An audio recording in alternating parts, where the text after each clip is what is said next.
I am sure that you have your goals decided for the year, or at least for quarter one, or maybe even just for January. You have something in mind.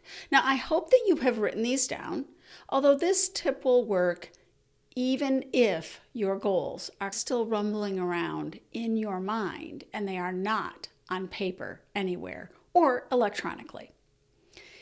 Here's the tip. Check for conflicting goals. It can be very easy when we are creating goals, we're considering what it is that we want by the end of the year. Let's just say this is a year-long goal. And we tend to sometimes do them a bit in isolation. That's pretty normal. There's no problem with that. And yet when we're finished, we need to go back and look for the potential of conflicting goals. Now, let me give you an example.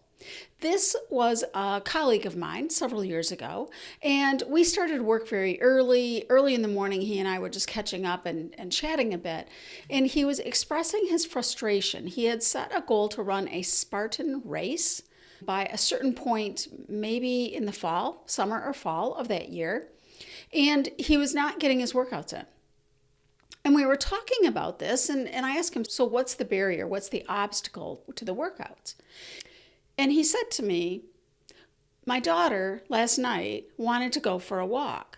And he says, I don't want to trade time with my kids. And we continued talking for a bit. And then I said to him, you have conflicting goals. You have a goal to run a Spartan race, which requires of you a significant amount of training to do it well and to do it safely. And you have another goal to spend as much time as possible with your kids and to honor their requests for things like going for walks or practicing their soccer or just a conversation. These were conflicting goals. Once we identified that, once he realized he had conflicting goals, he was like, yeah, I can see that. A couple days later, I checked in with him. And I asked, well, what did you do with your conflicting goals? And he said, I realized that my priority is my kids. So the Spartan race will have to move to another time because of those two conflicts, my kids are always going to win. So rather than leaving that goal in place and then being frustrated because he wasn't working on it, he reprioritized, or honestly didn't reprioritize, realized they were conflicting goals, and he removed the Spartan race from his goals for that year. It can be very easy to overlook something that is conflicting. Another example that is common, we set a high revenue goal. We want to bring in this much money in our business. Perhaps we're going for a promotion at work.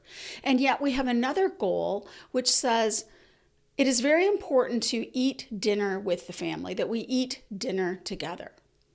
Now, they may not be conflicting, but they easily can be. If to hit that revenue goal is going to require, let's say, more travel, perhaps it's going to require longer work, it's going to interrupt the family dinners, potential conflict. Now, there's one other note I want to add. When we get in these situations, there is an option to consider other than removing the conflict. And that is if this conflict is short term. So let's say to hit this revenue goal, you are going to have to work longer for the next 2 months. And then it's a big project you're on. You're going to finish the project. So this is a 2-month commitment. You do have the option to resolve that potential conflict by going to your family to talk about what the requirements are to earn this amount of money. And to really have that conversation with them to say, this is for 2 months. It's just 2 months. And then if that feels good, if everyone is in agreement, then you continue. You have resolved that conflict. So check for conflicting goals. They can create a lot of frustration and they can sometimes not be obvious until we're specifically looking for that. Whether they are written down or in your head, check for conflicting goals. When you find them, be sure that you resolve them. Have a fantastic week. Bye for now.